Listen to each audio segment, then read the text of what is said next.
10 दिवसीय प्रवचनमाला में इस बार मैंने गुरुवर आचार्य श्री द्वारा रचित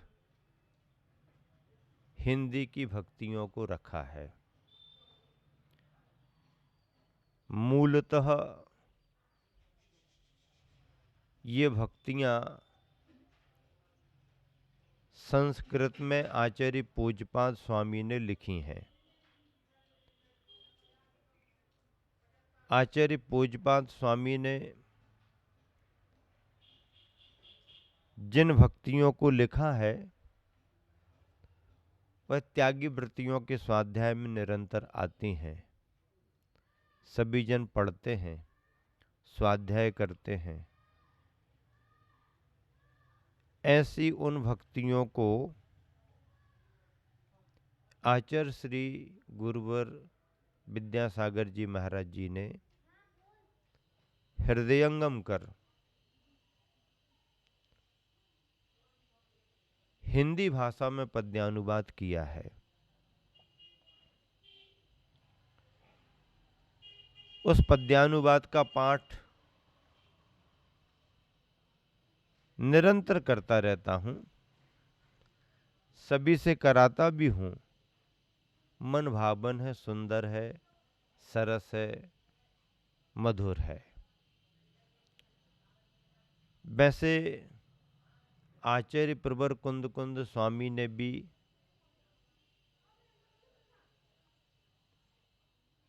प्राकृत भाषा में 10 भक्तियों को लिखा है।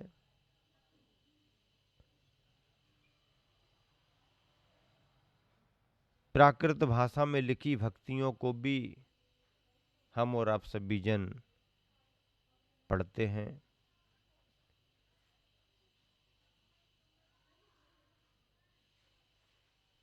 भक्ति का एक ऐसा मार्ग है जो शुद्धिकरण और आत्मा की पवित्रता करते हुए मुक्ति से जोड़ता है। भक्ति गुणानुरागी वृत्ति कहलाती है।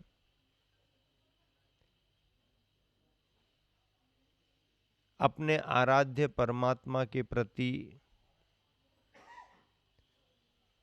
पूज्य परमेष्ठियों के प्रति जो हमारे मन में विशुद्धता आती है, उनके गुणों का स्मरण कर उनका जो स्तवन किया जाता है वो भक्ति कहलाती है। जिनेर भक्तिर जिनेर भक्ति दिने दिने सदा मेस्तु सदा मेस्तु सदा मेस्तु भवे भवे। ऐसा कहा गया, भगवान आपकी ये भक्ति मुझे हमेशा हमेशा हमेशा हमेशा मिले और भव भव में मिलती रहे। जब तक निर्वाण की प्राप्ति नहीं हो जाती, अर्थात मुक्ति की प्राप्ति नहीं हो जाती, तब तक हमारे को आराध्य परमात्माओं की भक्ति मिलती रहे। शुभोपयोग है। परमेष्ठियों के प्रति शुभ अनुराग है। इस शुभ भाव से, शुभ उपयोग से कथनचित किंचित कर्म का आश्रव बंध तो होता है, लेकिन वह कर्म बंध संसार में भटकाता नहीं है, सही रास्ते पर आगे बढ़ाता है। प्रभु के प्रति, गुरु के प्रति अनुराग का भाव, प्रशस्त गुणों का अनुराग, सम्यक दर्शन की विशुद्धता में हुए शुभ परिणाम संसार में भले ही थोड़ा सा अटका देते हैं, लेकिन भटकाते नहीं हैं, बल्कि संसार की भटकन से हमारे को, आपको, सबको बचाते हैं। ऐसी ये भक्तियाँ, और इन भक्तियों में सबसे पहले सिद्धों की वंदना की जा रही है। सिद्धों की वंदना का मतलब क्या? सिद्ध परमात्मा है। सिद्ध कौन है? परमात्मा है। परमात्मा के दो भेद, सकल परमात्मा और निकल परमात्मा। कल यानी शरीर, शरीर सहित परमात्मा सकल परमात्मा, और शरीर रहित परमात्मा निकल परमात्मा।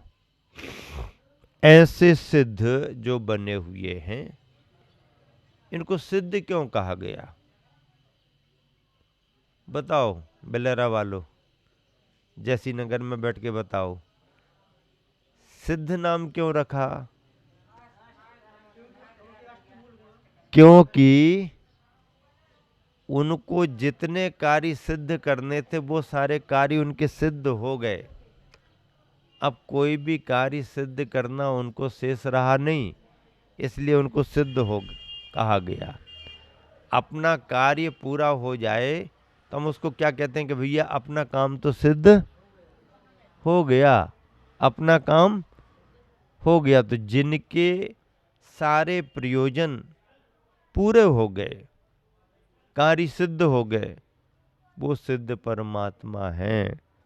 ऐसे ऐसे सिद्धों की भक्ति के रूप में आचार्य पूज्यपाद स्वामी ने सिद्ध भक्ति लिखी है। उस सिद्ध भक्ति की चर्चा आपके बीच में कर रहे हैं।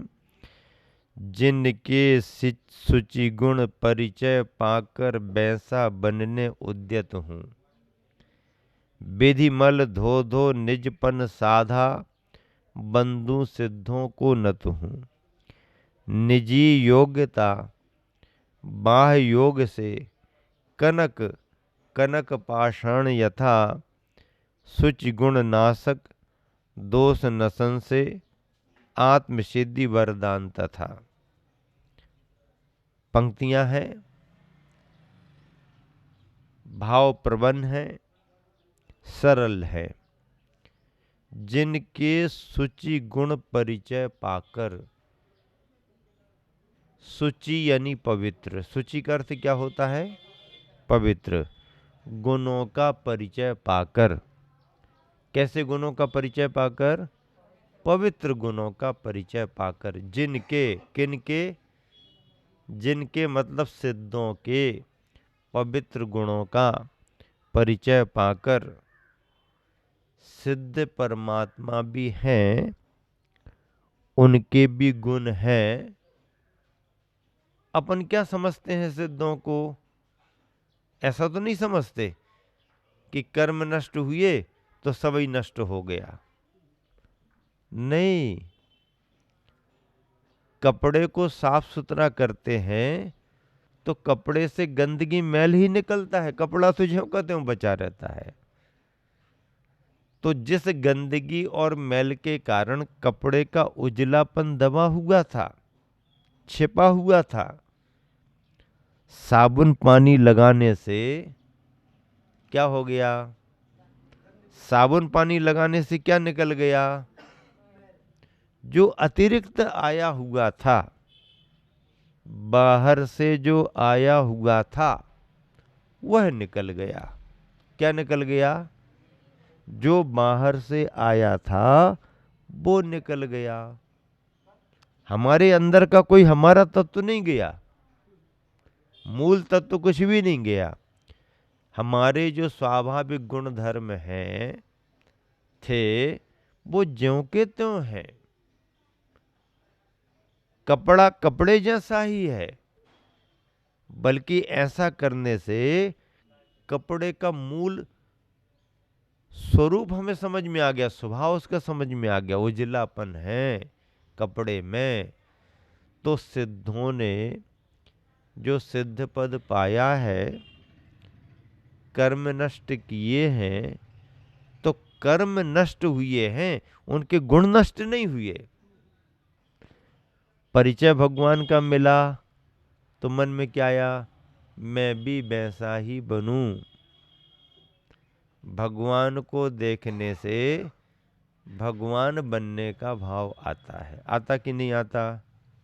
क्यों? भगवान को देखने से भगवान बनने का भाव आता कि नहीं आता? आता है ना। हाँ, साइकोलॉजी है, मनोविज्ञान है। हम जिस वातावरण में रहते हैं या जिस वातावरण को देखते हैं, उस वातावरण में ढलने की भावना अपनी होने लगती है।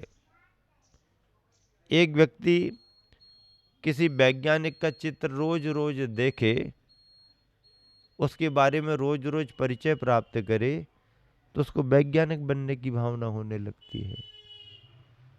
कोई टीचर शिक्षक को, लेक्चरर को देखे तो उसको भी लगता हम भी पढ़ाएंगे।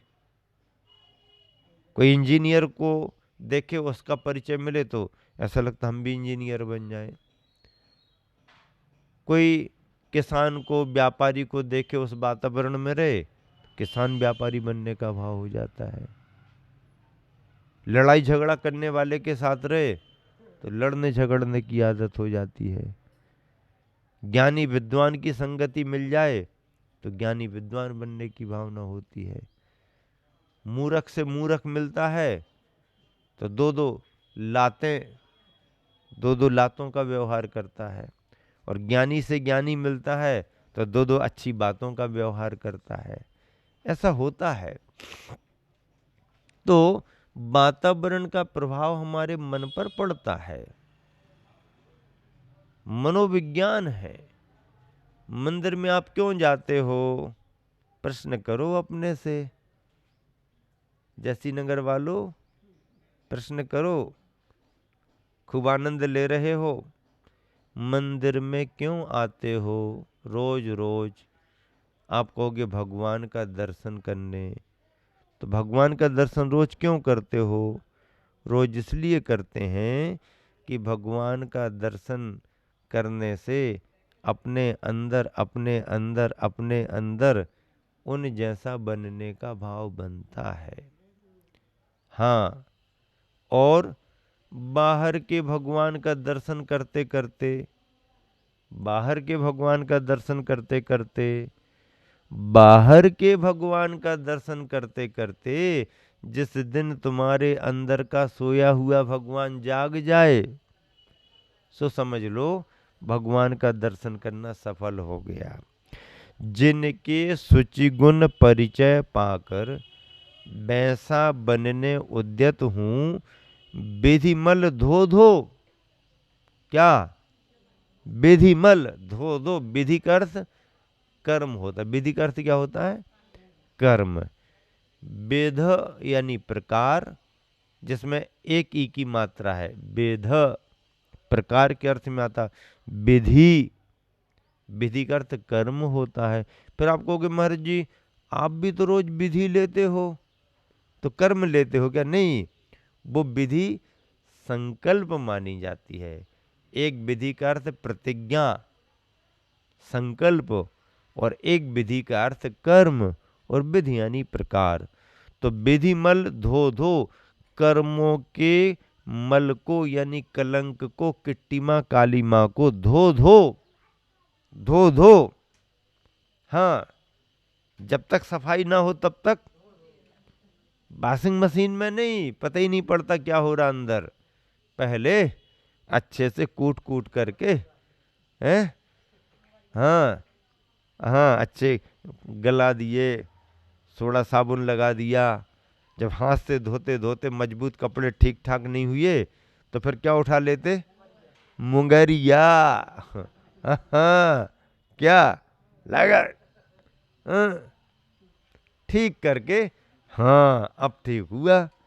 तो विधिमल धो धो, निजपन साधा, अपनेपन को, अपने स्वभाव को साध लिया। कर्मों के मल को धो धो करके अपनेपन को साध लिया। बंधु सिद्धों को नत हूँ, उनकी वंदना करता हूँ, सिद्धों को नमस्कार करता हूँ। निजी योग्यता बाह्य योग से कनक कनक पाषाण यथा। निजी योग्यता, अपने अंदर की योग्यता उद्घाटित होती है। अंदर की योग्यता होना चाहिए। सिद्ध तो बनते हैं, लेकिन कौन बन सकते हैं सिद्ध? बताओ। आप कहोगे हम ही लोग तो बनेंगे सिद्ध। अरे बनेंगे तो, लेकिन अपने अंदर भव्यत्व बने की योग्यता होना चाहिए। आपके अंदर स्वभाव में भव्यत्वपना नहीं है तो आप सिद्ध नहीं बन सकते। अभव्य जीव को मुक्ति नहीं। क्या? अभव्य जीव को मुक्ति नहीं, चाहे आप कितनी नुक्ति खाते रहो। नुक्ति बूंदी खाते रहो, हाँ, नुक्ति खाते रहो बूंदी, लेकिन निर्वाण के लड्डू तुम्हारे नाम पर नहीं चढ़ेंगे। निर्वाण के लड्डू तुम्हारे नाम पर चढ़ने वाले नहीं, क्योंकि तुमको निर्वाण ही नहीं मिलेगा। निर्वाण किसको मिलता है? भव्य जीव को निर्वाण की प्राप्ति होती है। भव्य जीव को निर्वाण की प्राप्ति होती है। जीव का अपना स्वभाव भव्यत्वपने अभव्यत्वपने को लेकर के होता है। कोई बनाता नहीं उसको, अपना स्वभाव, निजी स्वभाव है उसका। भव्यत्वपना है तो पुरुषार्थ करेगा, मोक्ष चला जाएगा। अभव्यत्वपना है, पुरुषार्थ करे तो भी मोक्ष नहीं होगा। ऐसे अंतरंग के उपादान में, योग्यता में भव्यत्वपना होना चाहिए। यह पहली योग्यता है। निजी योग्यता का मतलब अनेक योग्यताओं में पहली योग्यता जीव के अंदर भव्यत्वपना होना चाहिए। तो भव्यत्वपना है। और भी योग्यताएं सुनिश्चित हैं, जैसे कि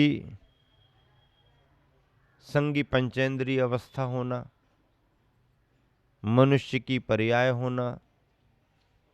मनुष्य की पर्याय में निर्ग्रंथ मुनिपना होना,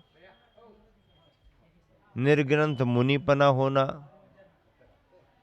और निर्ग्रंथ मुनिपना के साथ में ध्यान की भूमिका होना।